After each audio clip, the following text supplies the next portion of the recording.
Niners play, I was sort of taken back by the fact that Christian McCaffrey had 27 touches. The Niners this year are 0-4 the week after he has at least 27 touches. He had 8 touches in the he had 8 touches in the fourth quarter. I look at him and I'm like, okay, they are way too dependent on him. But when you watch film, does that come across?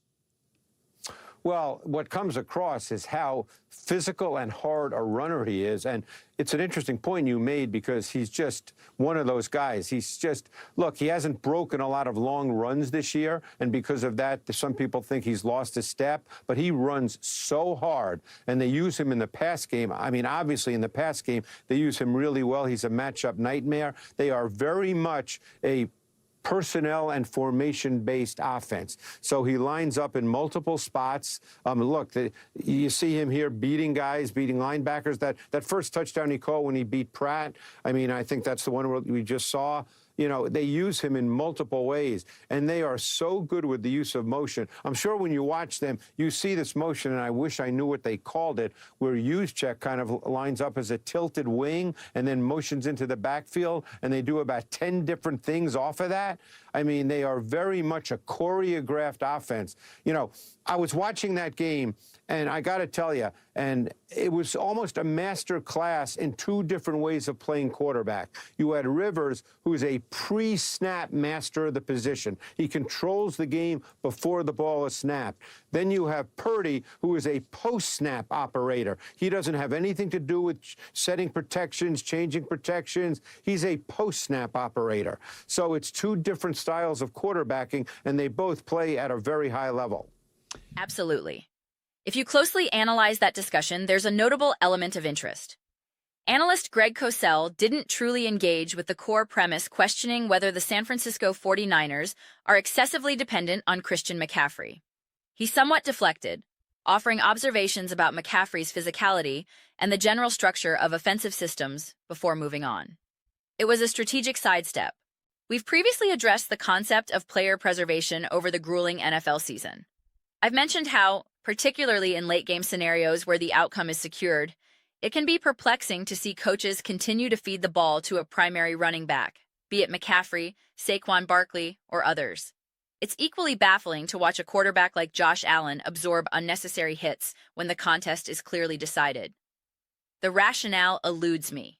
You can never predict which hit might have significant consequences, and even if it doesn't, it's cumulative wear and tear that undeniably compounds over a season. However, the fundamental question, is San Francisco relying too much on Christian McCaffrey, is inherently flawed. The objective of winning football games is predicated on utilizing your most impactful players. That's the foundation of strategy. The more precise concern should be about contingency planning. This echoes past conversations about the Philadelphia Eagles. Observers would oscillate between, of course you keep feeding Saquon, he's a force, and they're too reliant on Saquon. The dichotomy itself highlights the muddled thinking. What is the desired alternative? The necessity isn't to avoid leveraging your best weapon. It's to possess a coherent strategic framework. Sometimes, Christian McCaffrey is the primary plan, Plan A. But any competent strategy requires a viable secondary option, Plan B. This is the essence of the issue. In many respects, Kyle Shanahan's offense has been fundamentally oriented around McCaffrey, operating with a mentality of, this is our identity, attempt to counter it. These are nuances we often under-discuss, partly due to the interrupted narratives of recent seasons for this core group. We must also recognize that the triad of Shanahan, quarterback Brock Purdy, and Christian McCaffrey is still developing its synergy. While they've had time, they essentially had one fully healthy, cohesive season together in 2023. Brock Purdy was not a raw rookie, and McCaffrey was relatively new to the system. They established continuity, only for it to be disrupted by injuries in 2024 and again this season. This ongoing partnership will naturally improve with more shared reps, much like the chemistry between a premier wide receiver and his quarterback. It's a process. McCaffrey's role, while at running back, is massively multifaceted in the passing game. Purdy's understanding of when and how to get him the ball in specific situations, a check down that functions like a 30-yard explosive play, will deepen. Similarly, Shanahan will refine how to orchestrate the offense to maximize the interplay between his quarterback and his superstar back. The unfortunate reality is that this group hasn't enjoyed prolonged, uninterrupted collaboration season after season. Yet, I believe Shanahan possesses the visionary understanding to optimize this trio. It's now about the players accruing more shared experience. We saw promising glimpses in 2023, but even that was merely Purdy's second year, a period still characterized by discovery and development. Purdy has evolved significantly since then. Early in his tenure, 2022-2023, his play could be described as more robotic within the Shanahan system, a term I use positively, as Shanahan often seeks a quarterback who functions as an on-field extension of his meticulous planning. Cowherd described it as a choreographed offense.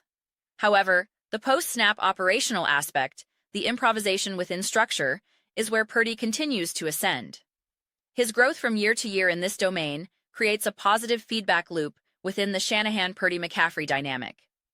Therefore, a degree of reliance is inherent and logical. The challenge for Shanahan is to masterfully manipulate these strategic levers, and for Purdy to develop an innate sense of when to force-feed McCaffrey versus when to pivot. It will be fascinating to observe this evolution in the final weeks and into the postseason. Regarding the Reliance question, if the 49ers are to embark on a legitimate Super Bowl campaign, and if McCaffrey cannot physically withstand the toll of the next 5 or so games, including a playoff run, then it suggests he was always destined to be a player whose workload would need drastic reduction for longevity. If that were true, then the team's championship viability was always in question.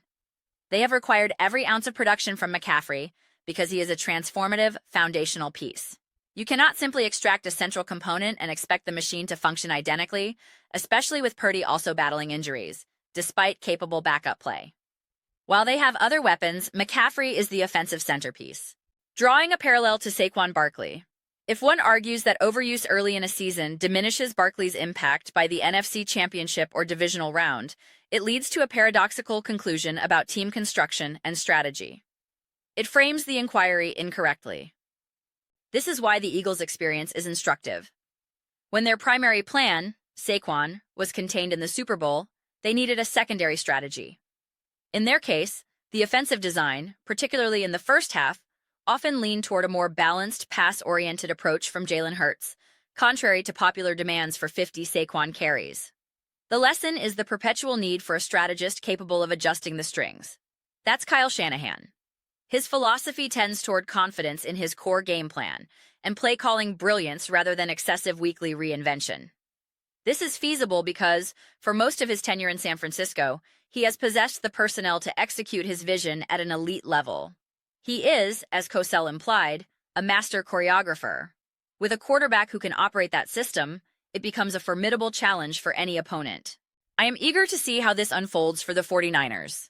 I dismiss superficial narratives about records against specific opponents or arbitrary late-season point differentials over tiny samples. These are often statistical illusions granted undue weight. While one can postulate logical reasons for certain trends, fatigue, injuries, their importance is frequently magnified beyond reality. A more measured perspective is warranted. Those are my reflections. I am genuinely keen to hear yours. What are your thoughts on the 49ers' utilization of Christian McCaffrey and the potential trajectory of this offense as they enter the final stretch and playoffs? Share your perspectives in the comments below. I read every single comment, whether you agree or disagree. Let's engage in some dialogue, even some spirited debate. Ultimately, let's enjoy the conversation. Please consider subscribing. We are cultivating a fantastic community here, and I would love for you to be part of it. My aim is to build a space that fosters connection and shared enthusiasm. I believe we are making significant progress. Also, please don't forget to give this video a thumbs up, as it genuinely assists with visibility and the platform's algorithm. Thank you so much. I'll see you next time.